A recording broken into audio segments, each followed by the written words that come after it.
கந்தன் தேடி வந்த வள்ளி.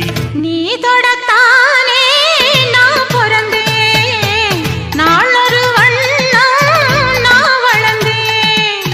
காதோரம் லோலாக்கு கதை சொல்லுதடி, காத்தாடும் மேலாக்கு என்னை பின்னுதடி.